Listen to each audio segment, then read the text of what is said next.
am the proprietor of the Underworld Pawn Shop. We specialize in the things the living are most willing to sell, the things they believe are worthless, like morality, conscience, and family ties. After all, when you weigh a conscience, even ghosts find it too light. The couple that came in today wanted to trade their daughter's lifespan for their son's admission to a good university. I gave them two choices: sell their son's life, or sell their daughter's love for them. They chose the second option. See? They didn't even haggle. The shop's bell rang while I was inspecting a pearl with a pair of silver tweezers. A middle-aged couple walked in. The man was hunched over, wringing his hands, while the woman's eyes were glued to the gold artifacts on the curio shelves. We want to pawn something. The man slapped his son's report card on the counter. A 58 in math. I glanced at it. This shop doesn't accept trash. The woman rushed to a glass display case. My daughter. We'll sell our daughter's remaining years. Finally, we get to the point. I set down the pearl and tapped my fingertips on the book of life and death. Ava, 16 years old, with 62 years of life left. How much are you looking to trade? All of it. The man blurted out, then quickly corrected himself. No, just enough to get our son into college. I flipped open my ledger. 50 years of life for a top-tier state university, at another 10 for an Ivy League. Your daughter's life, my pen tapped the abacus, is only enough for a standard state college. The woman got anxious. But she's a virgin. Does that add to the price? I almost laughed. Humans are so interesting. When it comes to selling their daughter, suddenly they remember how to bargain. There is another option. I pushed the abacus aside. Sell your daughter's love for you. That deep, unwavering devotion she has. It's worth enough for an Ivy League acceptance. The couple looked at each other. The woman tugged on her husband's sleeve. Once a girl gets married, she belongs to another family anyway. As my fountain pen soaked up the crimson ink, the man stammered, so if we sell her love, will she still obey us? She'll still slave away for you like always, I said with a smile. It's just that. The contract floated up, no wind to guide it, as the last line seeped out in red ink. Addendum. Deduct 30% from the subject's morality. They pressed their fingerprints on it without even reading. The copper bell chimed the transaction was complete. As the woman walked out clutching the letter of guaranteed admission, she muttered, "We should have had a few more girls." I pulled out her life card. As I rolled it between my fingers, an image appeared in the gray mist. The woman washing clothes in the dead of winter. Such a good soul. And soon she would be. Jinx, I called to my black cat. Get the car ready. We're going to Hui Village. The dirt roads of Hui Village were so bumpy I thought my bones would shake apart. The back seat was piled high with burlap sacks tied shut. Last week's haul of filial piety, already starting to stink. How much are we taking this time? Jinx's eyes glowed green. I didn't answer. Ava's life card hung from the rear view mirror. In its gray mist, she was crouched by a well, washing clothes, her fingers red and raw from the cold. When you've been in this business long enough, you can recognize the quality of a soul at a glance. Some people come to sell their conscience, and when you cut it out, it's just a lump of rotten mud. Others pawn their love, only to pull out a heart riddled with 1,000 holes. But Ava was different.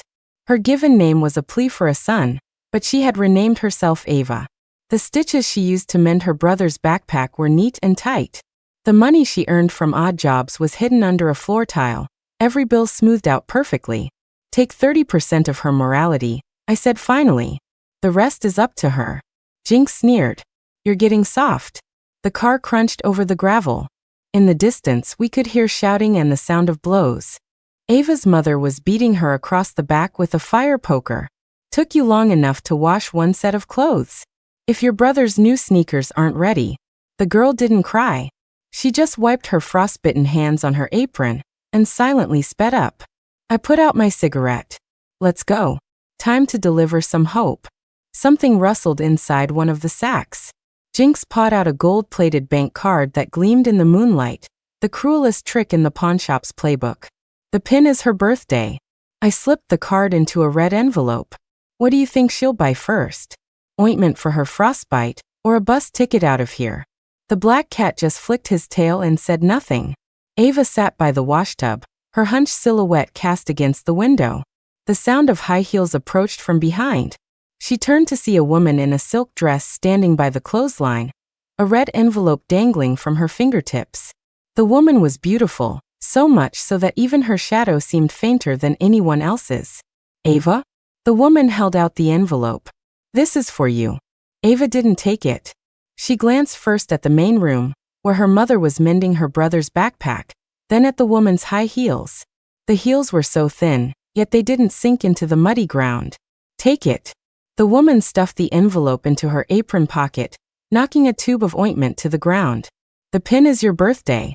As Ava bent down to pick up the ointment, she caught a glimpse of the woman's calf through the slit of her dress.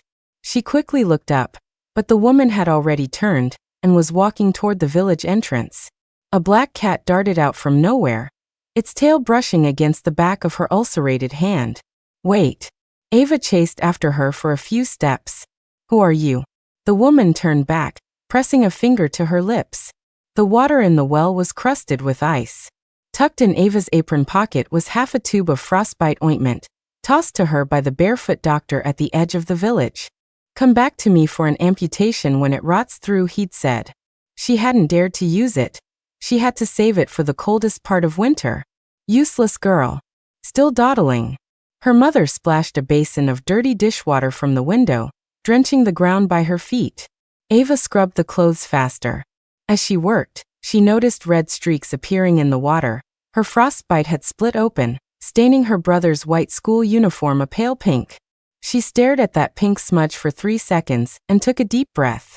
It smelled of sunshine. Of course. Her brother's uniform was hung out to dry in the sunny courtyard every day, while her clothes were left to mold in the shadows behind the kitchen. "What are you crying for?" Her mother yelled again. Ava wiped her face, only then realizing she wasn't crying. At dinner, Ava squatted by the stove, sipping water. A plate of scrambled eggs sat on the table. Her brother had taken most of it, her father was nursing a cup of wine, and her mother was placing the very last piece of egg into her son's bowl. "Good for nothing," her mother snapped at her. "Using up so much soap just to wash clothes." Ava lowered her head. Her brother kicked her. "Sis, where are my sneakers?" "They're drying." "I want them now." He threw his chopsticks at her. Ava put down her bowl to get the shoes. When she returned, she heard her mother's hushed voice. "Wang the butcher is offering an 80,000 bride price." Her father took a loud slurp of wine. "We'll send her over in the spring."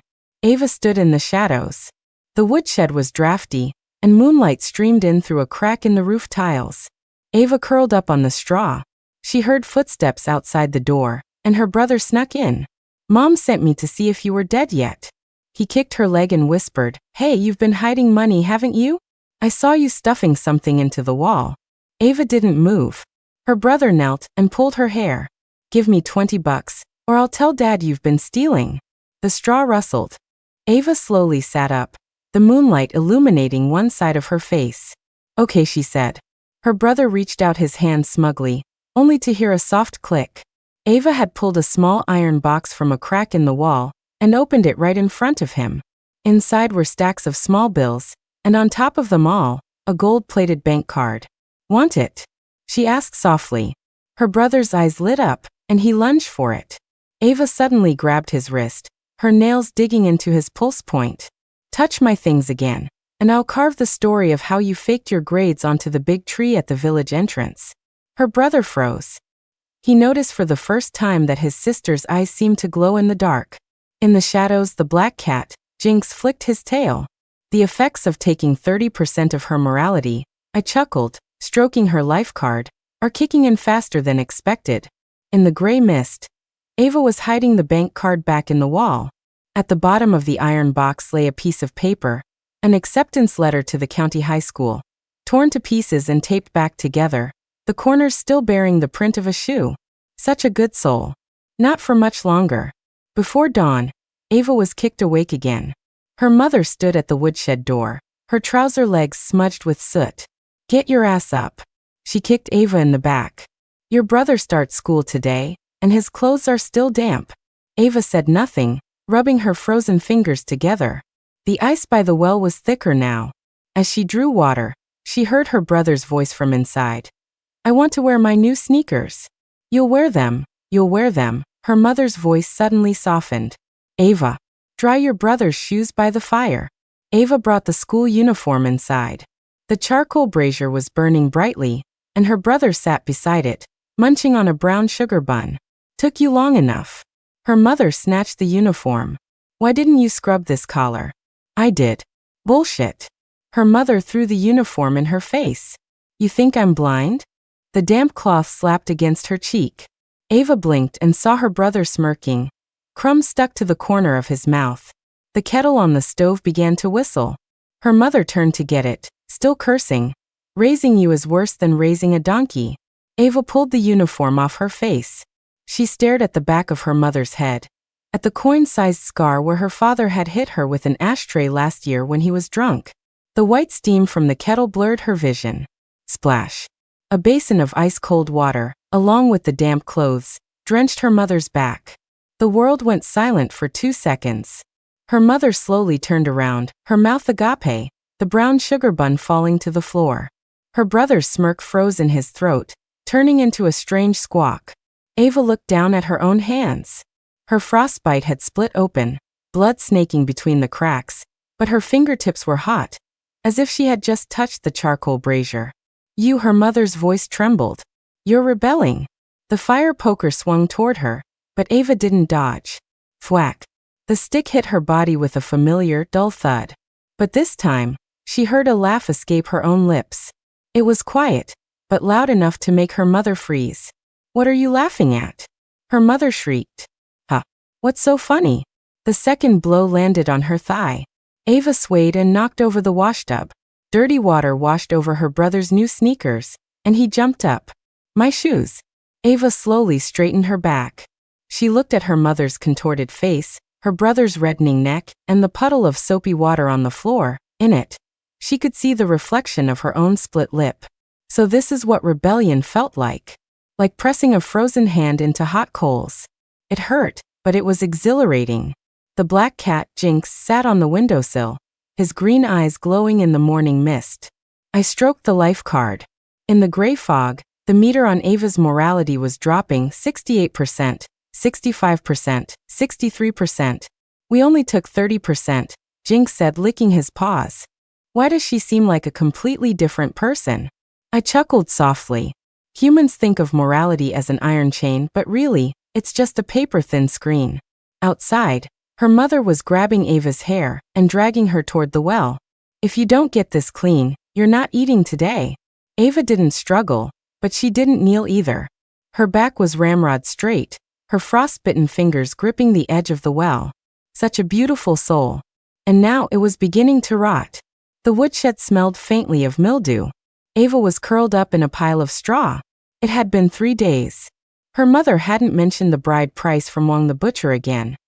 That basin of water she'd thrown seemed to have temporarily extinguished the idea of selling her. Click. The window rattled softly, and a gold-plated card slid through, catching the cold moonlight. Ava didn't move. The pin is your birthday. The voice came from the shadows.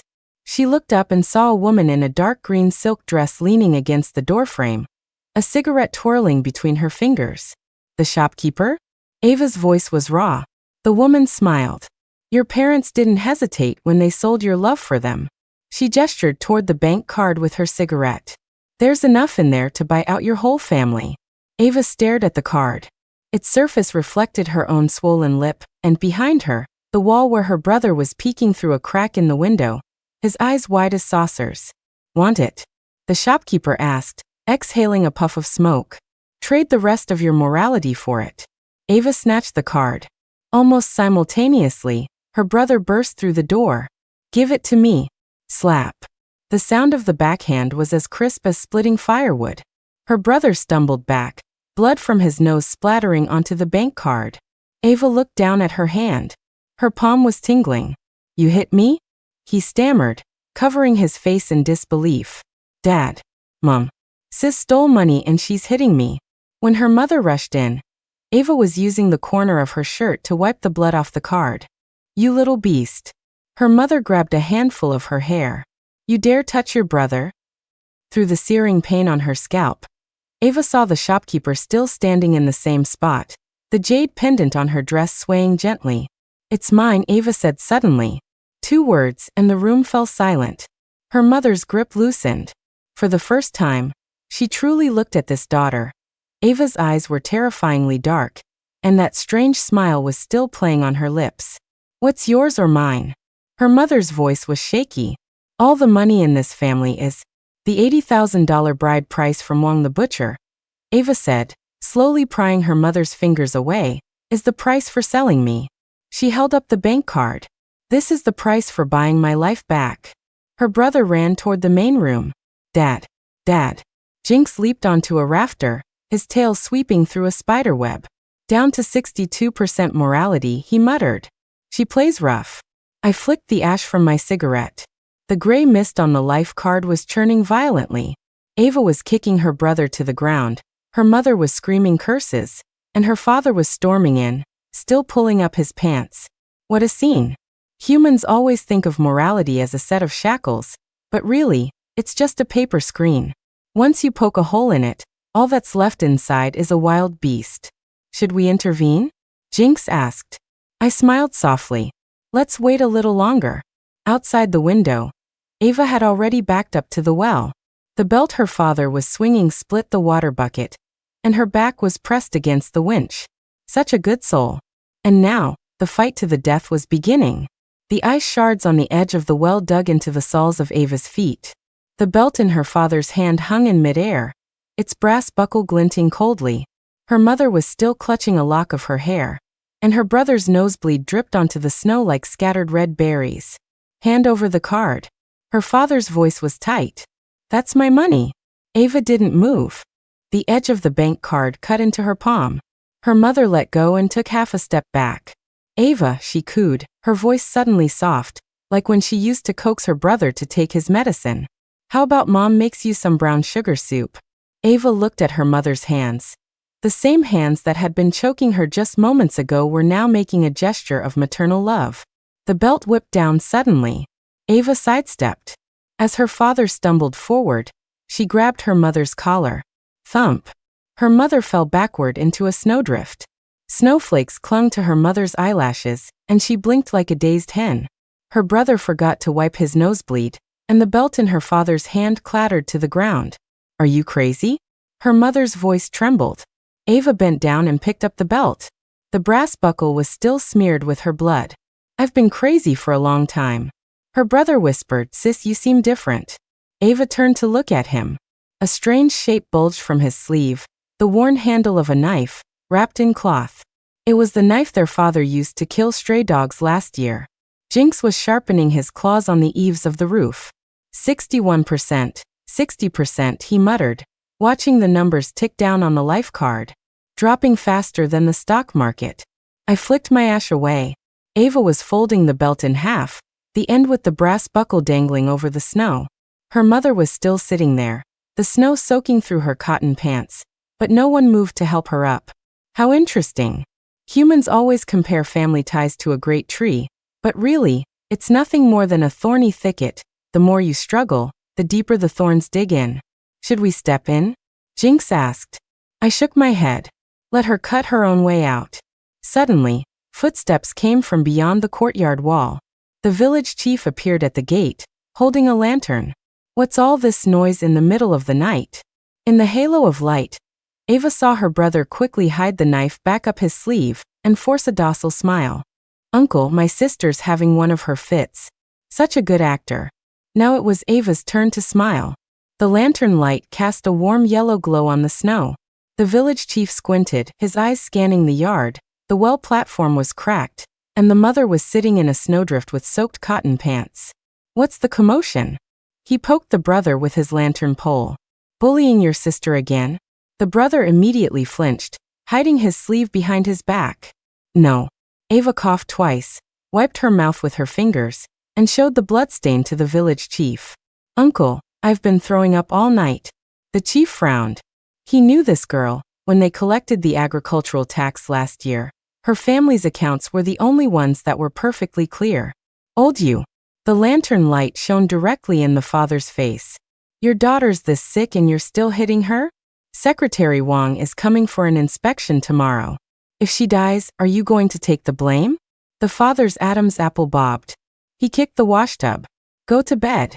In the woodshed, Ava pulled the iron box from the crack in the wall. $327.60, a packet of laxative powder from the county pharmacy, and a half-completed work permit. The village chief had given her a long look when he stamped it, but didn't ask why an 18-year-old girl was planning to go to the city alone. The bank card was still there. She took out $200 bills and carefully sprinkled the powder over the chairman's portrait. When she put the money back in the box, she intentionally left a corner sticking out.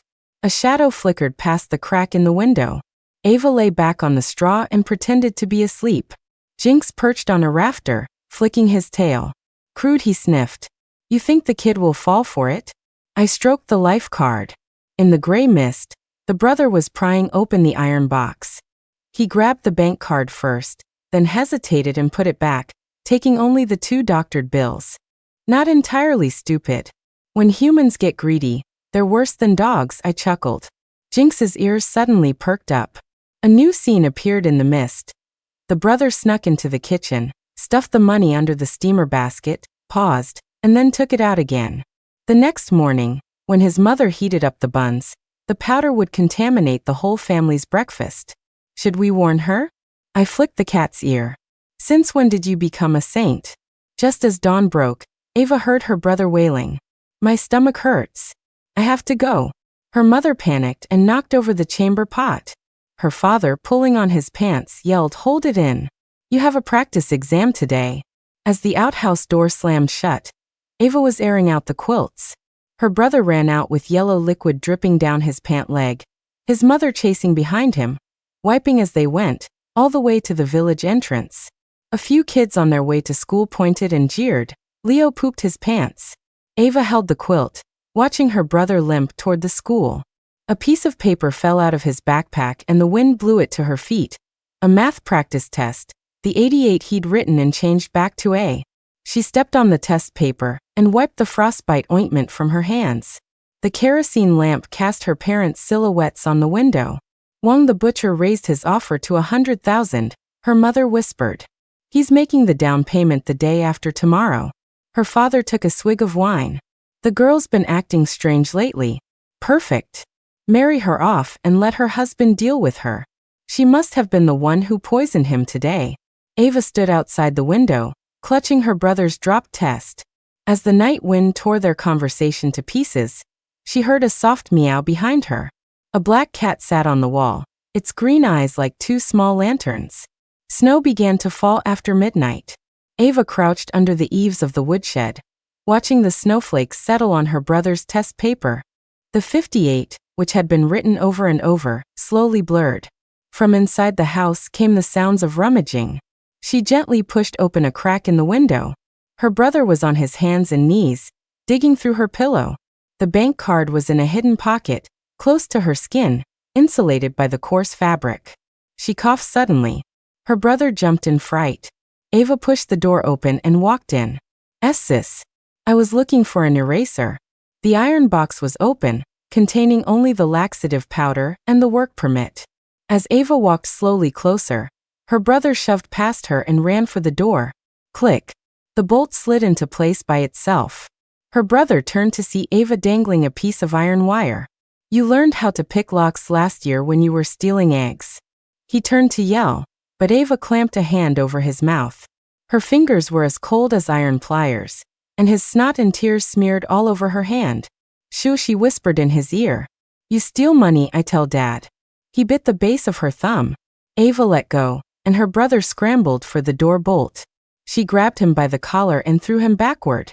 He crashed into the rice crock with a thud, and the iron box clattered over, empty. Where's the money? Ava asked. His eyes darted toward the stove bed. Jinx lay on the windowsill, licking his paws. 58% morality, he noted, looking at the life card. She's being quite methodical about this. I chuckled softly. In the gray mist, Ava was pinning her brother's hand to the edge of the stove bed, bending one of his index fingers back at an impossible angle. Was it this finger that touched the money? Her voice was very quiet. Let's just break it. Sis, I was wrong. Crack. The sound of a dislocating joint mingled with a piercing scream. When their parents burst in, Ava was sitting on the edge of the stove bed, counting money. 28 red bills were laid out in a neat row. With each one she counted, she glanced at her brother. He was curled in a corner, cradling his hand, his finger swollen like a carrot. The cleaver in her father's hand clattered to the floor. What did you do to your brother? Ava flicked the last bill open. Counting money. She looked up. Isn't this what you taught me? Keep a clear account even with family. The light from the snow shone through the window, illuminating a bruise on her cheek, from where her father had whipped her with his belt 3 days ago. Now she was smiling. Her father grabbed the wooden bar used to bolt the door. Ava didn't flinch. She pulled the work permit from under the bills. The village chief already stamped this. She shook the paper. I'm going to the city tomorrow. Her mother lunged for the stove bed. Give me back the money. Fine. Let Leo come and get it himself. A meow came from outside. The black cat sat in the snow, its green eyes fixed on the cleaver by her father's feet. When the door bar came crashing down, Ava didn't dodge. The wood grazed her ear and slammed onto the floor. Her father was panting, the reek of alcohol blasting her in the face. You've gone too far. The brass buckle of his belt sliced through the air. The first lash struck her body and Ava swayed. As the second one came for her knees, she suddenly raised her hand. Smack. She caught the belt. Her father's eyes widened. This daughter, who had never fought back, now had a grip like an iron vice. Medical fees, $200. Her father was stunned. What? Lost wages, $3,000. She pried his fingers open, pulling the belt from his grasp inch by inch. And for pain and suffering, the belt suddenly whipped in the other direction. Whack. The brass buckle split open a gash on her father's face. He stumbled back, touching the warm blood, his expression one of pure horror. Ava flicked the belt. Now you owe me $3,240. Her mother screamed and lunged at her, scratching at her face. Ava sidestepped. Her brother cowered by the stove bed, cradling his swollen finger and trembling. Old you. Her mother's voice was a piercing shriek. Go get Wang the butcher. Have him drag her away right now. Her father was still in a daze, his face half covered in blood. Ava folded the belt in half. The end with the buckle dangled, gently tapping her brother's shoe print on the floor. Fine, she nodded. I'll marry him. The whole family froze. Ava bent down, picked up the work permit, and smoothed it out. First, let's settle the bill. Jinx yawned on the rafter. 55%. He flicked the life card with his paw. It's dropping faster than the snow is melting. I stroked my pipe. In the gray mist, her mother was rummaging through chests and cabinets for money. Of course, she wouldn't find any. Every cent Ava had saved over the years had been converted into that gold-plated bank card, which was now pressed against her chest, warm. Should we intervene? Jinx asked. I smiled softly. Look at her eyes. The gray mist focused on Ava's pupils. There was no fear, no anger, only a cold, calculating resolve. Such a beautiful transformation. Her mother slipped out in the middle of the night.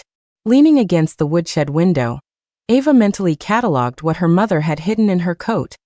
A packet of rat poison, 2 red strings, and the receipt for the deposit Wang the butcher had given them when he first came to see her. From outside the courtyard wall, she heard hushed voices. The girl's got a mean streak. We'll need more money. Once he's had her, she'll learn to be obedient. The light from the snow illuminated Ava's hand. With her brother's pencil, she drew a line on the wall, 3,240, the debt her father owed. Beneath it, she added another line in small letters.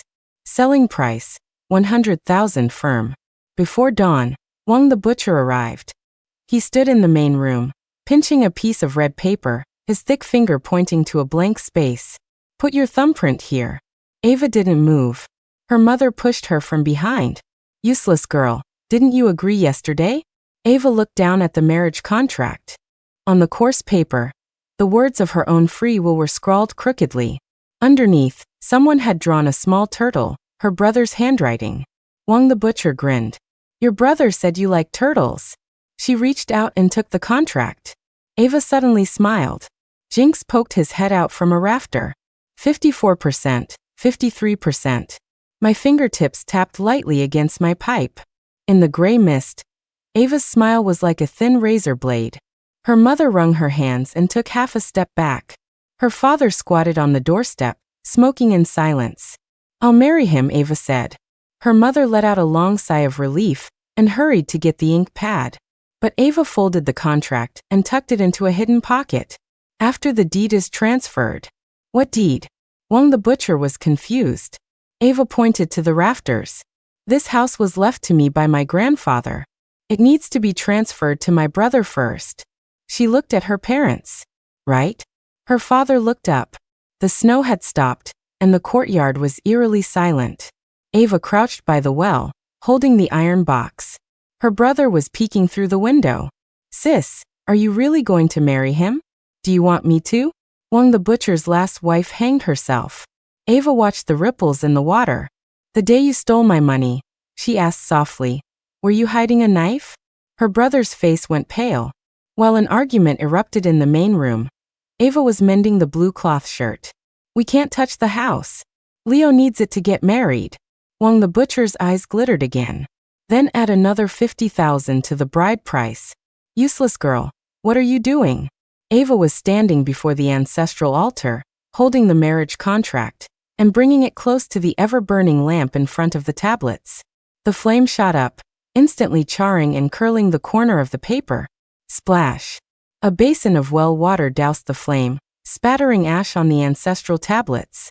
Her father raised a stool to smash it, but Ava shook open the sopping wet contract. "Let's put our thumbprints on it." The blood-red words of her own free will were blurred and running, like a tear-streaked face. Wang the butcher looked from Ava to her parents, then grabbed his hat and left. "Bad luck." Her mother collapsed to the floor, pointing a trembling finger at Ava. Ava pressed the soaked contract onto the altar table and turned to leave. Behind her, she heard her father's roar. "We'll tie her up and drag her there if we have to." Jinx sat on the roof of the woodshed, a wisp of green smoke curling from the tip of his tail. 52%. He tilted his head. I stroked the life card. In the gray mist, the needle Ava was using to mend the shirt appeared. "Humans always think that if you burn a contract, it doesn't count," I chuckled. Outside the window, her mother was piecing the fragments of the contract back together, while her brother secretly drew another turtle on it. Such a perfect setup. Now it was their turn to walk into the trap. Wang the butcher returned, this time with 4 of his cousins. They squatted by the courtyard gate, smoking. Her mother dug a red jacket out from the bottom of a chest, the collar still stained with ash from the ancestral worship ceremony 2 years ago. "Put this on." She threw it at Ava. "And wipe that miserable look off your face." Ava bent down and picked up the jacket. "I'll marry him," she said softly. Her mother, stunned for a moment, broke into a wide smile and yelled to the men outside. "She's agreed." In the main room, the down payment was piled high on the table. 10 stacks of bills, the bank wrappers still intact. Her father's rough fingers stroked them over and over, as if caressing a woman's thigh. Her brother leaned over the table, pointing at one of the legs. "Dad, my exam admission ticket." Ava squatted by the stove, feeding the fire, her face calm in the flickering light. That admission ticket was currently propping up the wobbly table leg, the ink of Leo already smudged. "What's the hurry?" Her mother slapped her brother's hand away. "Once you're in college, you think you'll be short one piece of paper?" Ava picked up the kettle, the steam obscuring her expression. Jinx poked his head out from a rafter. 50%, the breaking point. My fingertips tapped my pipe. In the gray mist, Ava was dripping something into the teapot, a clear liquid, bought from the county pharmacy. "Should we warn them?" Jinx asked. I smiled softly. "Look at the girl's hand." As Ava poured the tea, you could see a piece of flesh missing from her left pinky finger, from where her brother's dog had bitten her last year. Now her thumb was rubbing that old scar. "Serve the tea." Her mother pushed her. The first cup went to Wang the butcher, who groped her wrist as he took it. The second went to her father, who downed it in one gulp before going back to counting the money. When it was her mother's turn, a loud crash came from outside. The table had collapsed. Her brother's admission ticket was soaked in tea. My ticket. My college admission. He wailed like a pig being slaughtered. His mother scrambled to grab it, but her legs suddenly gave out, and she fell face first into the pile of money. Wang the butcher clutched his stomach and stood up, only to drop to his knees again with a thud. Her father was the first to react, grabbing a stool to attack. He froze mid-swing, a dark stain slowly spreading down his pant leg. Ava stood up, her red jacket like a ball of fire. She looked at the men writhing on the floor and said softly, "The drug lasts for 3 hours." She turned, picked up her pre-packed cloth bag. "That's enough time for me to walk to the county seat." Her brother grabbed her leg. Sis, I feel sick." Ava pried his fingers off and poured the last half cup of tea into his mouth. "Now you're all the same." Jinx leaped onto my shoulder. "Was that your poison?" I shook my head and showed him the scene in the gray mist. Ava at the pharmacy counter, counting out small bills with her frostbitten hands. "I want the one that hurts the most but won't kill them." Such a clever girl. She knew that destroying the soul was better than killing the body. The footprints in the snow led to the edge of the village, and then vanished. Ava crouched in an abandoned earth god temple, counting her money for the 10th time, 30,000 in cash, the bank card and the work permit, now stained with tea. The wind howled outside the temple. Having regrets? Ava didn't turn around when the voice came from behind her. She knew who it was, the hem of a dark green silk dress brushing against the altar, the crisp clink of a silver pipe against an incense burner, and that faint, ever-present scent of sandalwood and decay. The shopkeeper's fingers rested on her shoulder. "Take a look at the future you gave up." A white light flooded Ava's vision. She saw herself in that red jacket, being dragged into a back room by Wang the butcher. A hemp rope, the kind used for hanging, was coiled on the headboard. She saw herself miscarry at 5 months pregnant, her mother counting the compensation money and saying, "Finally got a return on our investment." Finally, she saw herself dying in the dead of winter, barefoot and curled up beside a pile of firewood. We should have had more daughters to sell. 100,000 each is better than raising pigs. The vision snapped off. Ava's hands were covered in ash from the incense burner. The black cat, Jinx, sat on a beam, licking his paw. 49%. She's a stubborn one. I tapped the ash from my pipe. Ava stood up and pulled the marriage contract from her hidden pocket. The word voluntary on the red paper was a blurry mess, but Wang the butcher's thumbprint was still clear. "Burn it," she said, her voice hoarse. I chuckled. "You can burn the contract, but can you burn away your fate?" The flame of the ever-burning lamp flared, and the contract turned to ash in Ava's hand. But from within the cinders, a corner of yellow paper emerged, hell money. The denomination was $1 billion, with Wang the butcher's smiling face printed on the front.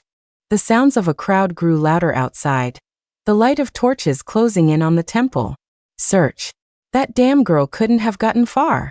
Her father's voice was still strained with stomach cramps. Ava clutched the hell money and suddenly laughed. A laugh so jarring it seemed to crack the clay statue of the earth god. The light of the torches was already at the temple door. Ava stuffed the hell money back into her pocket, her thumb brushing against Wang the butcher's smiling face. The paper was ice cold. "Leave through the back window," the shopkeeper's voice floated in the darkness. "Or stay and collect your debts." Ava didn't move. She looked at her hands, split open by frostbite. Then she pulled a piece of paper from her coat, her father's IOU. 3,240, she said. "The interest is 10 times that." Jinx's tail shot straight up. 48%. She's got some nerve. The debt collectors arrived. 3 men in sunglasses blocked the courtyard gate. The leader tapped the IOU with a steel pipe. "Old you with interest, you owe 87,000. Her father clutched his stomach. "I never borrowed." Clang. The steel pipe smashed the water crock. "It's in black and white." Her mother pointed at Ava. "She'll pay. She has money." The debt collector turned, the snow's glare reflecting off his sunglasses. "That your daughter?" Ava stood by the well. She looked up, her voice quiet. "It's only right for a child to pay a parent's debt." The steel pipe pointed at her brother. "Then we'll sell the son to cover it." The black cat flicked its tail from its perch in the jujube tree. "TSK professionals." I stroked the life card. In the gray mist, Ava was counting money with her frostbitten hands, $300 bills, given to the toughest gangster in town. The interest calculation is wrong, I chuckled. She should have asked for 120,000. Jinx tilted his head. Why? His son is worth that much. In the mist, her brother was secretly hiding a kitchen knife in his cotton jacket, along with the deposit receipt from Wong the butcher. In the main room, the debt collector slapped the IOU on the table. 3 days. If you don't pay, we take the house. Her father dropped to his knees, grabbing Ava's pant leg. Ava, Dad was wrong. Ava looked down at him. This man who had once whipped her with a belt. Who does the house belong to? She asked suddenly. Her father froze. To your brother, of course. Ava snatched the IOU and slapped it across her brother's face. It belongs to you? Her brother suddenly lunged. His jacket tore open, and a kitchen knife flashed.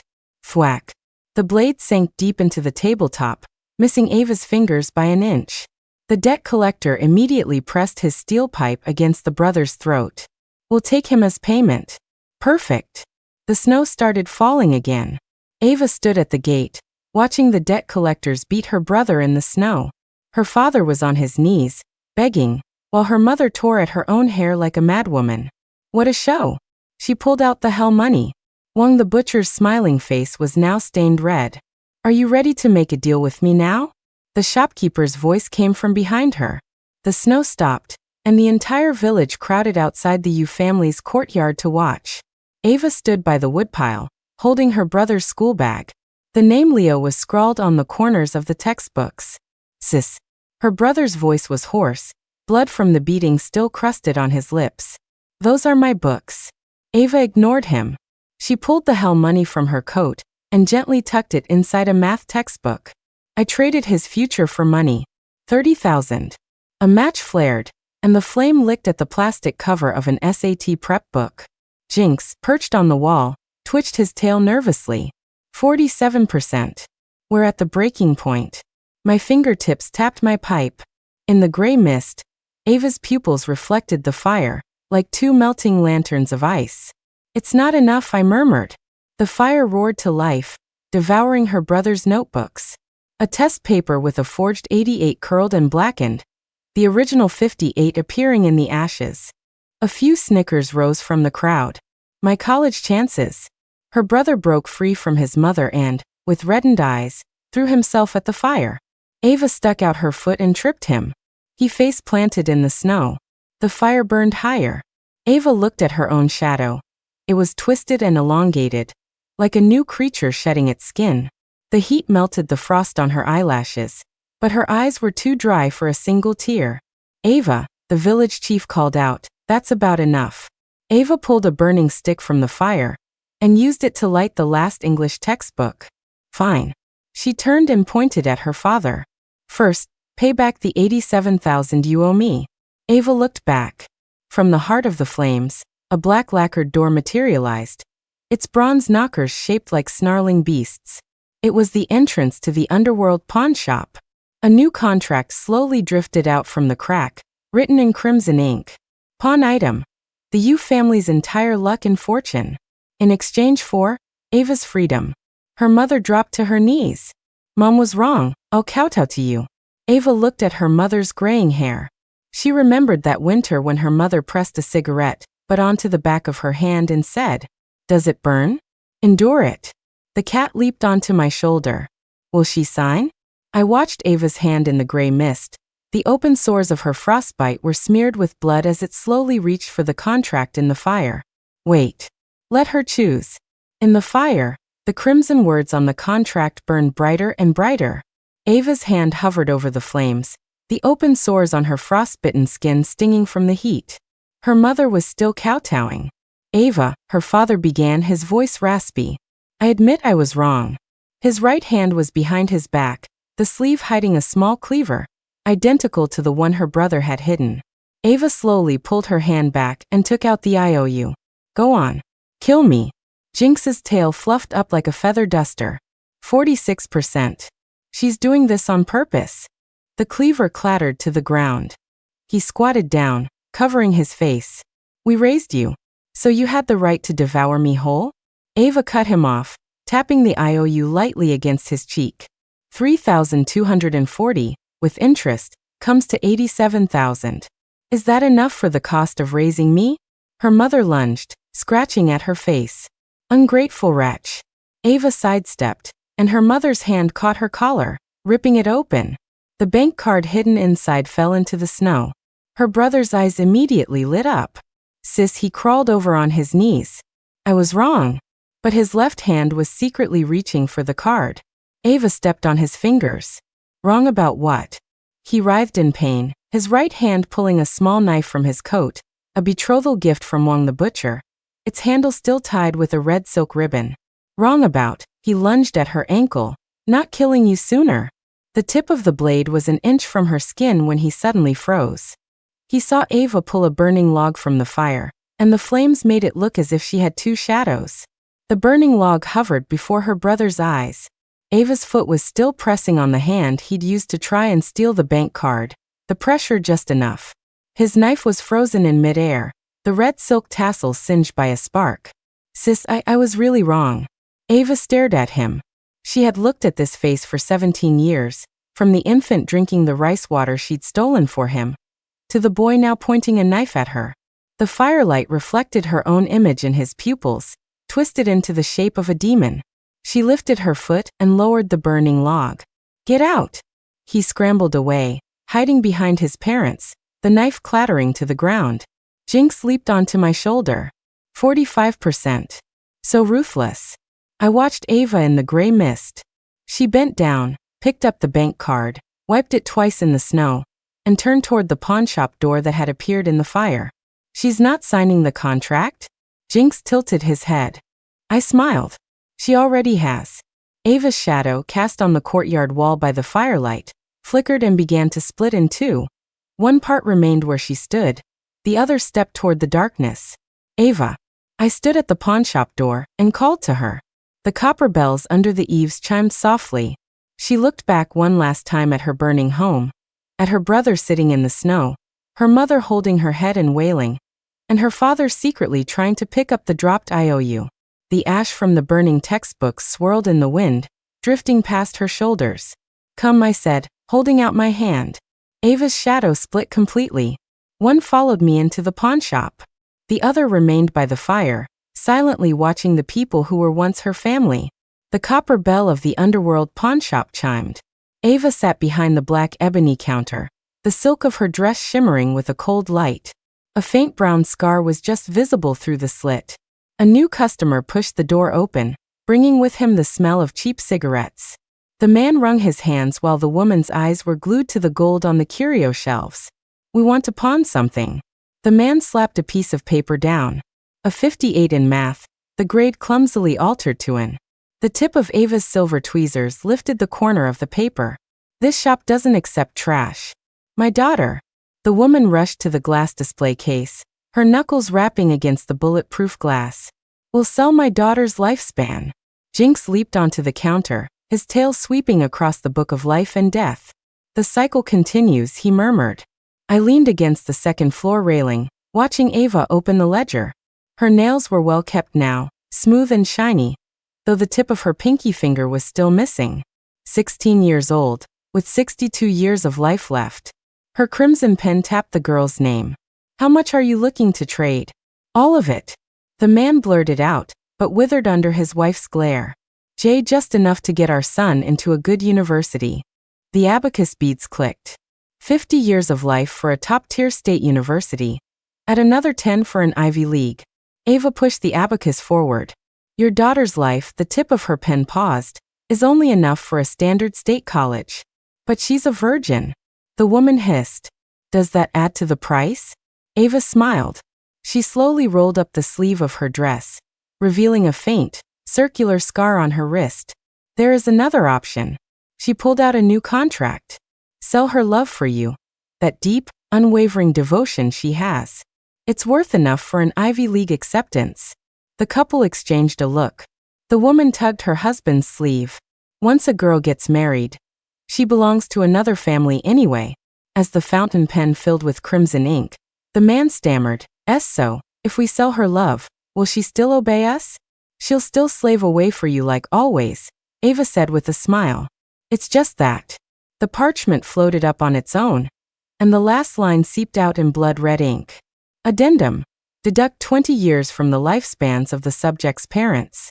They pressed their thumbprints on it without even reading. The copper bell chimed, the transaction complete. As the woman walked out clutching the letter of guaranteed admission, she muttered, "We should have had a few more girls."